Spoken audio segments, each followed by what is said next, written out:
Evangelio del día lunes 29 de enero de 2024. Lunes de la cuarta semana del tiempo ordinario. Lectura del Santo Evangelio según San Marcos, capítulo 5, versículos del 1 al 20.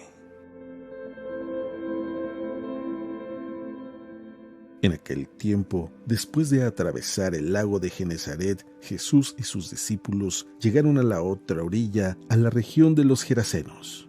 Apenas desembarcó Jesús, vino corriendo desde el cementerio un hombre poseído por un espíritu inmundo, que vivía en los sepulcros. Ya ni con cadenas podían sujetarlo. A veces habían intentado sujetarlo con argollas y cadenas, pero él rompía las cadenas y destrozaba las argollas. Nadie tenía fuerzas para dominarlo. Se pasaba días y noches en los sepulcros o en el monte, gritando y golpeándose con piedras. Cuando aquel hombre vio de lejos a Jesús, se echó a correr, vino a postrarse ante él y gritó a voz en cuello: ¿Qué quieres tú conmigo, Jesús, Hijo del Altísimo? Te ruego por Dios que no me atormentes. Dijo esto porque Jesús le había mandado al espíritu inmundo que saliera de aquel hombre. Entonces le preguntó Jesús: ¿Cómo te llamas? Le respondió: Me llamo Legión, porque somos muchos. Y le rogaba con insistencia que no los expulsara de aquella comarca. Había allí una gran piara de cerdos que andaban comiendo en la falda del monte. Los espíritus le rogaban a Jesús: Déjanos salir de aquí para meternos en esos cerdos. Y él se los permitió. Los espíritus inmundos salieron de aquel hombre y se metieron en los cerdos, y todos los cerdos, unos 2000, se precipitaron por el acantilado hacia el lago y se ahogaron. Los que cuidaban los cerdos salieron huyendo y contaron lo sucedido en el pueblo y en el campo. La gente fue a ver lo que había pasado. Se acercaron a Jesús y vieron al antes endemoniado, ahora en su sano juicio, sentado y vestido. Entonces tuvieron miedo. Y los que habían visto todo, les contaron lo que había ocurrido al endemoniado y lo de los cerdos. Ellos comenzaron a rogarle a Jesús que se marchara de su comarca. Mientras Jesús se embarcaba, el endemoniado le suplicaba que lo admitiera en su compañía, pero él no se lo permitió, y le dijo: Vete a tu casa a vivir con tu familia y cuéntales lo misericordioso que ha sido el Señor contigo. Y aquel hombre se alejó de ahí y se puso a proclamar por la región de Decápolis lo que Jesús había hecho por él. Y todos los que lo oían se admiraban.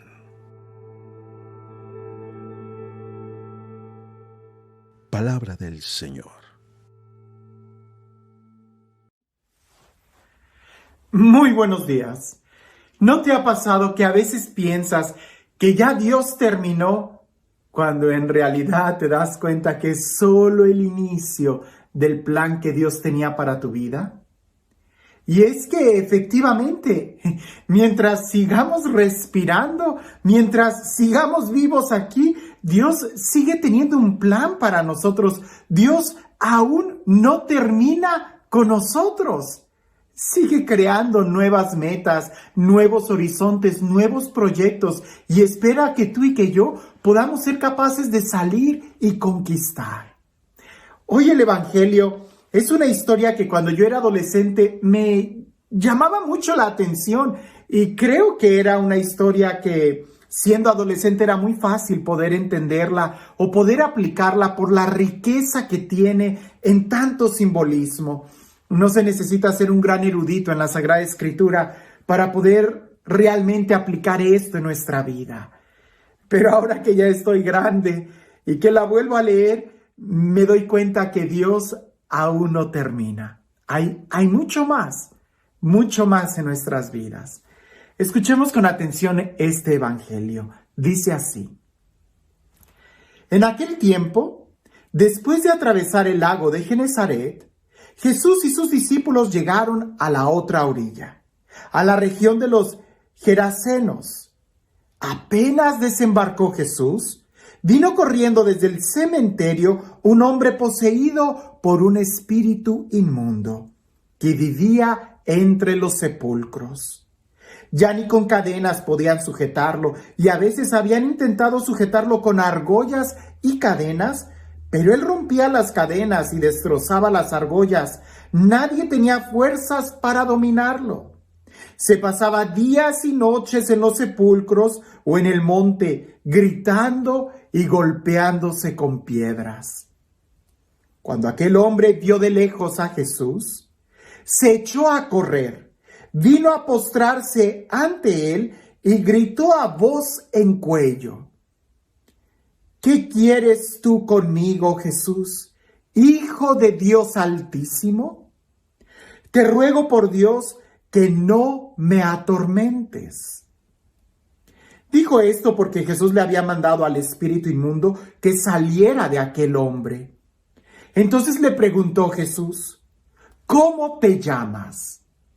Le respondió: Me llamo Legión, porque somos muchos. Y le rogaba con insistencia que no los expulsara de aquella comarca. Había allí una gran piara de cerdos que andaban comiendo en la falda del monte. Los espíritus le rogaron a Jesús: déjanos ir de aquí para meternos en esos cerdos. Y él se los permitió. Los espíritus inmundos salieron del hombre y se metieron en los cerdos, y todos los cerdos, unos 2,000, se precipitaron por el acantilado hacia el lago y se ahogaron. Los que cuidaban los cerdos salieron huyendo y contaron lo sucedido. En el pueblo y en el campo, la gente fue a ver lo que había pasado. Se acercaron a Jesús y vieron al antes endemoniado ahora en su sano juicio, sentado y vestido. Entonces tuvieron miedo. Y los que habían visto todo les contaron lo que les había ocurrido al endemoniado y a los cerdos. Ellos comenzaron a rogarle a Jesús que se marchara de su comarca. Mientras Jesús se embarcaba, el endemoniado le suplicaba que lo admitiera en su compañía. Pero él no se lo permitió y le dijo: vete a tu casa a vivir con tu familia y cuéntales lo misericordioso que ha sido el Señor contigo. Y aquel hombre se alejó de allí y se puso a proclamar por la región de Decápolis lo que Jesús había hecho por él, y todos los que lo oían se admiraban. Es una historia muy hermosa y muy significativa. Sabemos nosotros que, por ejemplo, los judíos no comen carne de cerdo, lo que quiere decir que esa región no era una religión religiosa, o no era ni siquiera una religión judía. Era una región llena de paganos que incluso hacían las cosas que ya les habían sido prohibidas, como comer carne de cerdo. Posiblemente ahí había algunos empresarios muy grandes que 2,000 cerdos en aquel entonces eran demasiado, era un gran negocio, un negocio de pecado. Vamos a traducirlo al día de hoy.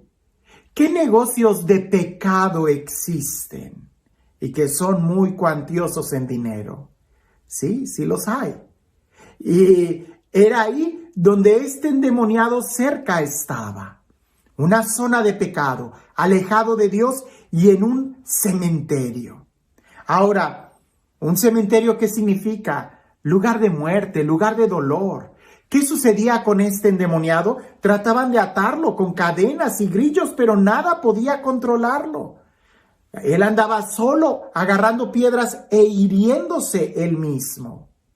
¿Cuántas veces no hemos estado así? O nos hemos encontrado con personas que, como dicen, ni el sol las calienta. No hay nada que pueda hacer que estén en paz, felices, tranquilos. Están así, hiriéndose, lastimándose. ¿Con qué piedras? Con pecado, con crítica, con chisme, ofendiendo, no cuidando la salud. Llega Jesús, el endemoniado se acerca. Se postra ante él y encontramos ese diálogo donde Jesús expulsa a los demonios y algo interesante, algo muy interesante, que los demonios le piden a Jesús y Jesús les concede esto, quedarse en esa región e incluso entrar a los cerdos. Nosotros podemos imaginar eso, que hay demonios que están en el territorio de pecado, en el territorio donde no se alaba a Dios, en el territorio de las sombras, en el territorio donde se cultiva el pecado, y ahí entran los demonios. El destino de alguien que no escucha la palabra de Dios es el destino de esos cerdos, y morirse. Aquel hombre se hería y se lastimaba. Su destino era morir, terminar matándose, porque no escuchaba la palabra de Jesús. La palabra de Dios no era libre. Eso queda claro. Hay un milagro muy grande. Jesús se sana. Jesús sana a ese endemoniado. Jesús libera a ese poseído y está ahí sentado, vestido y en su sano juicio. Los que cuidaban los cerdos, ese negocio de pecado, salieron corriendo a decirle a la ciudad lo que había sucedido. La ciudad llegó y aquí vemos algo interesante en la ciudad, que la ciudad, en lugar de alegrarse por la salud de ese hombre, se molestó con Jesús y le pidió que se fuera, porque Jesús había venido a destruir un negocio que tenían. El día de hoy hay muchos negocios de muerte que, en lugar de alegrarnos porque alguien ha podido encontrar la libertad, la gente o la ciudad se molesta mucho, se enojan cuando les toca su negocio, aunque sean negocios que llevan a la perdición. Ahí queda claro. Pero lo interesante es lo que continúa. Jesús se va a ir, porque Jesús no obliga a nadie. Jesús simplemente llega. Si lo aceptas, Él entra. Como dice el libro del Apocalipsis, está tocando la puerta de nuestro corazón. Si nosotros le escuchamos y le abrimos la puerta, Él va a entrar, pero nunca nos obliga. Le dicen que se vaya, Jesús se va. Pero el endemoniado le ruega a Jesús que le permita seguirlo, y Jesús le dice que no. Le dice, ve a tu familia y cuéntales qué tan misericordioso ha sido Dios contigo. Pareciese que la verdadera salud y el verdadero milagro apenas estaba por comenzar en esa persona.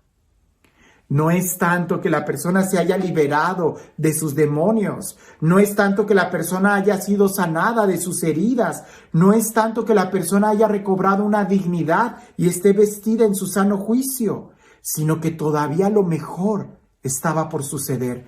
Ve a tu casa con tu familia. Da testimonio. No se puede seguir a Jesús ignorando la familia. Tenemos que ir y estar con la familia. Ese es el milagro, porque a veces nos quejamos mucho de la sociedad, de las estructuras altas, nos quejamos mucho del gobierno, nos quejamos mucho de esas empresas que hacen su dinero explotando, oprimiendo o pecando, causando la perdición de las personas. Pero la base de toda sociedad está precisamente en el núcleo familiar. Por eso Jesús, en cierta manera, pudiéramos pensar en dos dimensiones. Una, que esa persona todavía necesitaba sanar más, tenía que ir a su familia. Y dos, ese pueblo tiene que cambiar, pero tiene que cambiar desde el núcleo familiar.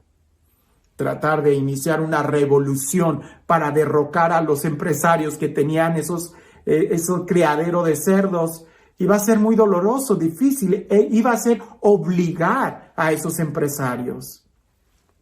Pero si ya no hubiera nadie que comiera carne de cerdo, si ya no hubiera nadie que pecara, otra cosa sería. Y la invitación que se hace es primero a nivel familiar, con tu prójimo, a quien tienes cerca. Cualquiera diría que Jesús aceptaría que se le siguiera, sí. Pero cuando hemos cumplido bien nuestro trabajo y compromiso con la familia, cuando hemos sido sanados completamente desde las raíces de nuestro corazón, lo mejor todavía estaba por continuar en ese hombre que estaba ahí entre los sepulcros. Ya no va a vivir más entre los sepulcros, ahora va a ir a restaurar a su familia. Y es que efectivamente, cuando uno recibe a Jesús, la recibe Él y la familia entera. Y este Dios, el Dios del amor, el Dios de la vida, el Dios de la paz, el Dios que nos libera, que nos sana y que restaura incluso nuestra familia, que sea Él quien el día de hoy te bendiga en el nombre del Padre, del Hijo y del Espíritu Santo. Cuentan por ahí que había un hombre que tenía un pequeño hotel, una posadera, a lo largo de un camino muy largo. Y aunque él se esforzaba por ser muy atento con la gente y les ofrecía precios muy buenos y el lugar era muy limpio y la gente de ahí era muy amable, no tenía ningún huésped. Al contrario, parecía que cada vez iba empeorando y empeorando la situación, hasta que decidió ir con el sacerdote y platicarle del problema que tenía. Y el sacerdote del pueblo le dice, pues desde ahora ese hotelito que tú tienes ya no se va a llamar más La Primera Estrella. Ahora se va a llamar 5 Campanas. Y además vas a poner afuera 6 campanas colgando. Aquel hombre le dijo, Padre, no creo que eso funcione. El nombre La Primera Estrella es mejor que 5 campanas. ¿Y por qué voy a tener afuera 6 campanas con un nombre que dice 5 campanas? Y el sacerdote le dice, haz lo que te digo y después vienes y me dices cómo te va. El hombre fue, hizo los cambios, puso 6 campanas y tituló a ese lugar 5 campanas. Para su sorpresa, muchos empezaron a llegar. Llegaban a la recepción, tocaban la campanita y decían, oiga, hay un error. Allá afuera dice 5 campanas, pero en realidad son 6. Y después de que veían la limpieza del lugar y la caridad y la calidad de servicio, decidían quedarse ahí a descansar una noche o una tarde o pasar por lo menos al restaurante. La situación mejoró mucho para ese hombre. La moraleja es de que muchas veces nosotros nos acercamos y queremos corregir a los demás, cuando no nos damos cuenta que nosotros somos los que tenemos que ser corregidos. Aquel endemoniado creía que ya había acabado todo. No, no había acabado. Lo mejor todavía estaba por comenzar. Seamos nosotros honestos con Jesús y con nosotros mismos, porque Jesús solamente nos da una invitación para cambiar. Somos nosotros quienes tenemos que cambiar. Y a veces los cambios más importantes en nuestra vida solamente dependen de nosotros. Dios aún no termina contigo. Lo mejor está por venir en tu vida. Que tengas un excelente día.